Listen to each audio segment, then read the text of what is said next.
د کہانی په شروعات کې مونږ یو دومره خطرناک جیل وینو چې دا په امریکا کې نه بلکې په ټوله دنیا کې یو خطرناک جیل دی او د دې جیل نوم دی سی کوډ او دا یو دومره خطرناک جیل دی چې د قیدانو تاسو هم ګوري هغه کس په خپل هم ډیر زیات یریږي په دې جیل کې هر یو قیدی د 50 نه ولا تر 60 پورې مړی کړی وي او د دې جیل د سکیورټي دا دومره خطرناک ده چې تختیدل خو د دې نه ډیره غټه خبره ده ځکه چې د دې جیل یو سکیورټي ولا د 15 کسانو مقابله کوي او دې جیل ته چې څوک هم تلل غواړي نو هغه د درې میاشتې مخکې د جیل ته اپلای کوي د تلو لپاره کله چې بیا د جیل ته څوک روان شي او دې ځای ته ورسي نو د دې ځای نه بیا 3 کیلومتره لاره جیل ته نور هم ده او په دې ځای کې د هغه کس موبایل سیګنل هم کار پرېږدي او په دې ځای کې هم یو ډېر خطرناک چیک پوسټ موجود دی او دې جیل نه بهر بیا 600 سکیورټي ولا دا موجود دي او کله چې د جیل ته وردن کېږي نو ته خپل ټول سامان هم دلته کې جمع کړي او د هغې نه بعد دوی تا یو داسې ماشين ته ورمخته کړي چې هغې کې بستا ټول بدن دوته شو کېږي او په دې جیل کې اته ځان لزاله کیمپونه هم دي او د دې جیل دیوالونه د 10 غزه پورې اوږدوي او په دې کې په هر یو دیوال باندې کانټاتار لګېدلې وي او دغه هر کانټاتار لې 15000 واټ کرنٹ ورکړي وي او په دې جیل کې اته ټاور هم دي او د هر سکیورټي ولا په یو بل باندې هم نظر ساتي چرته کې دا دروغونه وي چې دیتا یو پیرا ترانه نه وتی نو کستا شل کاله هم په دې جیل کې وشي خو ته به د انور بیا پسترګو باندې ونی او دې کې دینو ته په دې جیل کې صرف د ضرورت سامان ملويږي او په دې جیل کې د ډیرو قیدیانو په خپل وجود باندې د شیطان یو ټیټو جوړ کړی وي او په دې جیل کې هر یو کې د دومره مړی کړی وي چې هغه ته هم یاد نه وي چې ما څومره کسان وژلي دي او دا قیدیان دا په دې جیل کې د دې جسم نه ډیر زیات واړه ښکاري او په دې جیل کې دوی ته د ورزش ټایم هم ورکول کیږي چې په دې کې د خپل وجود آزادوي او د دې جیل د سکیورټي ولا دا د جیل نه بهر یو کرش هم خور کړی وي د دې لپاره وای که فرض کړه دا قیدی د دې جیل نه تختی نو دا کرش د دې سره به بیا سناسه شو کیږي او د سکیورټي ولا دوی ته به پته لګي او په دې جیل کې دوی یو داسې سیستم هم کړی دی چې کله یو قیدی تختی نو اتوماتیکلی دغه الارم دالي او د دې جیل دی اورډن دا هم د قیدیانو ته ویلي دي وای که چا څه قسمه غلط حرکت وکړو نو هغه ته بیا یو میاشت او ټایم نه ملایي نو دا قیدیان ډیر زیات یریږي او دوی هیڅ قسمه حرکت هم نشي کولای د دې یری د لاسه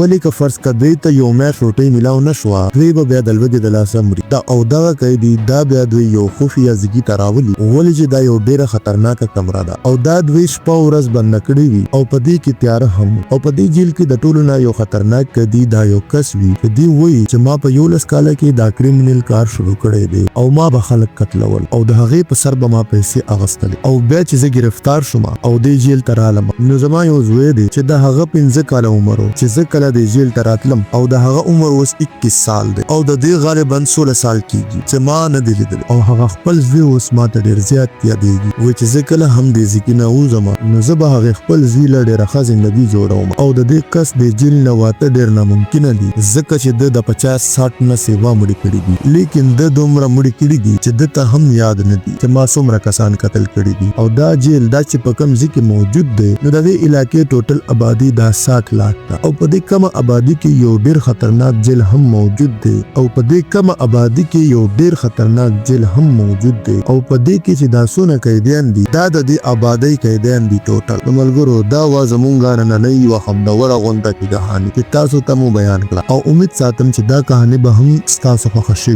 نو ملګرو دا نوی ویډیوګانو لپاره زمونږ د چینل سبسکرایب او دا غنټې دا نشان ورسره ضرور آن کړئ زمونږ نوی ویډیوګانې تاسو ته ملاوي په بل ویډیو کې